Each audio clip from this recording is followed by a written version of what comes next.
Hello and welcome to my channel. Today I will be presenting to you the topic of globalization and growth of multinational companies and their impact on the host countries. Those topics are from Unit 1.6 in the IB Business Management. So the table of content for this unit on my channel was economies of and diseconomies of scale, small versus large companies, internal and external growth methods. Those three videos have already been made, so please check them out if you haven't. And today we'll be going over globalization and growth of multinational companies and their impact on host countries. So, what is globalization? It's a pretty broad, it's a pretty broad word and has a lot of definitions. So please look closer into it. But what I have written here is that globalization is the increased integration of countries through the increase of the movements of capital, goods, and people globally. Or you could also say that in business terms, this means the increased development of international influence by organizations or the increased operations by organizations on a global scale. Meaning, for example, that Apple does not only operate in the US, but also has operating quarters in Europe or in Asia. So other key terminology for this unit is the idea of protectionism. So protectionism is an economic policy on imports, including quotas and tariffs. Quotas are the limitation of the quantity of goods that are being able to getting imported into a country, and tariffs are basically taxes on imported goods. And this has the goal of retaining or regaining the competitiveness of domestic organizations. This can be like example of this can also be seen in the past years with Donald Trump, who has done a lot of these policies to empower the organizations in the USA. Another key idea is the idea of free trade. Free trade basically means no trade barriers or restrictions on trades exist that may limit trades between countries. What is meant by that is that it's pretty much the exact opposite of protectionism. There are no tariffs, there are no big restrictions, there are no quotas, and so on. Now, going over to multinational companies, MNCs are companies that operate in more than one country. This means that they produce goods/services in multiple countries. And this includes that they own, operate, or control production or service facilities in other countries. So now the reasons for the growth of these multinational companies can be attributed to, or the benefits of having such a multinational company is that it is often related with economies of scale. Also, there comes a lot of benefits from larger foreign markets. If you have, for example, an organization that's doing pretty good in your home country, but then there's a way bigger market for this organization outside of your home country, and then if they go over there and operate also there, they'll get benefits of this bigger market. Also, the spread of risk by operating in other markets. So if you operate only in one country, it can be that the economy in this specific country may fluctuate with time. And that's what is meant by this spreading of risk over different markets. Also, a company that operates multinationally or in different countries can also avoid import restrictions. This is linked to the key term that we discussed before, protectionism. Also, a company may have it easier to access local natural resources. There also may be lower costs due to lower transport costs. lower labor costs, and lower site costs or rent costs, or lower rents.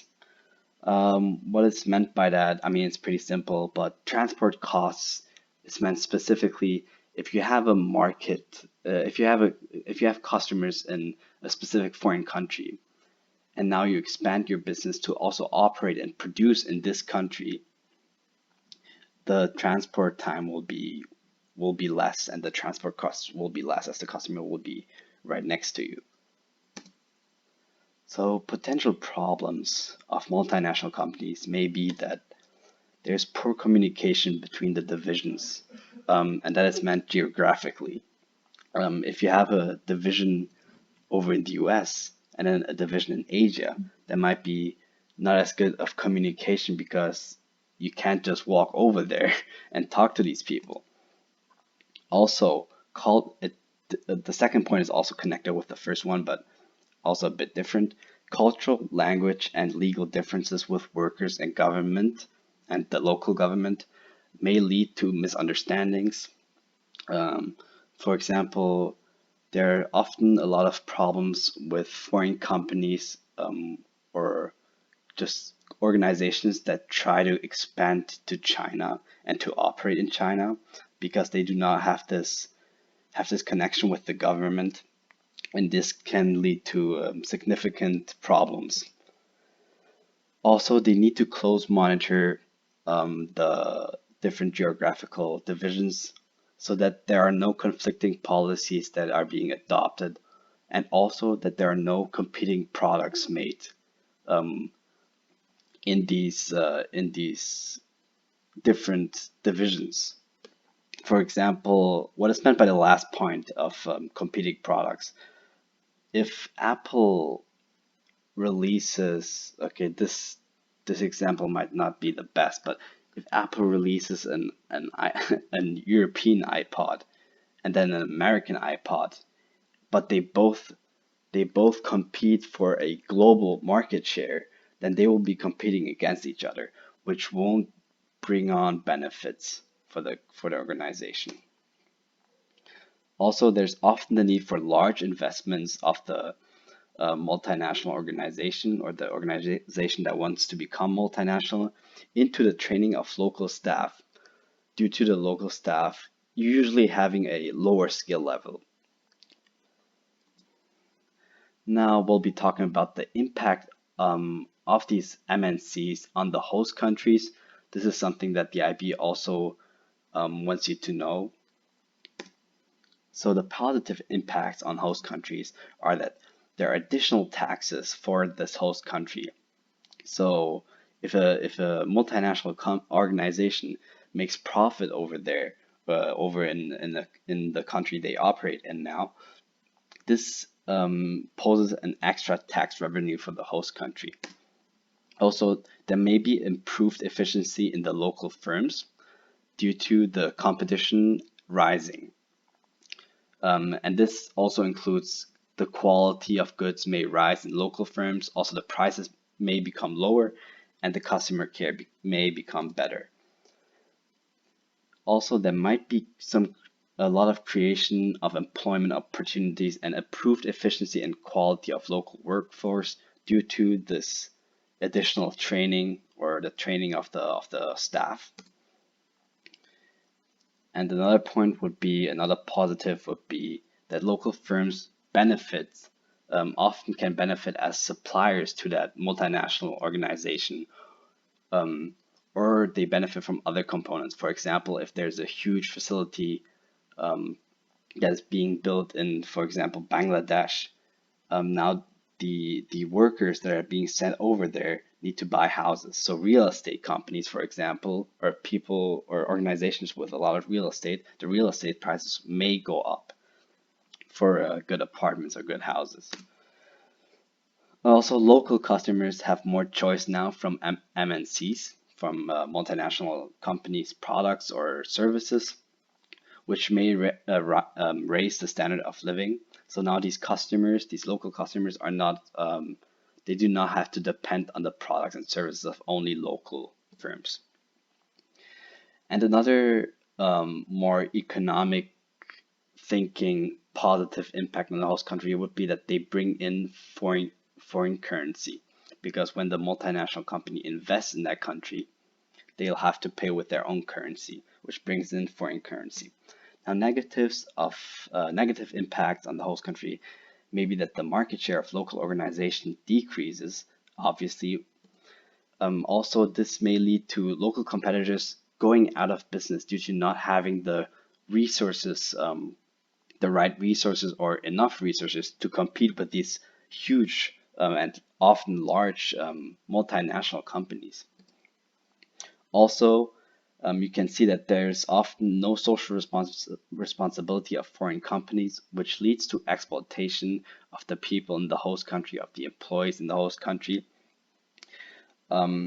This can be often seen in countries like Bangladesh, where you always hear these scandals about often clothing companies getting their clothes or producing their clothes in these countries with very little wages and no security and no safety in the facility they operate in.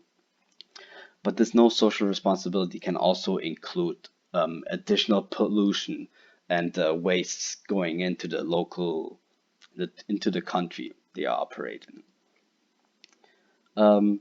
Another or the last negative impact would be the created social tension due to the cultural shifts caused by the multinational companies. So if there's a lot of talk of Western companies enforcing their way of life or their cultural views on other countries when expanding their business or when their business become multinational, and this may create social tensions in the host countries with people that are divided by this huge cultural shift that is being brought in. So thank you for watching, and I'll see you in my next video.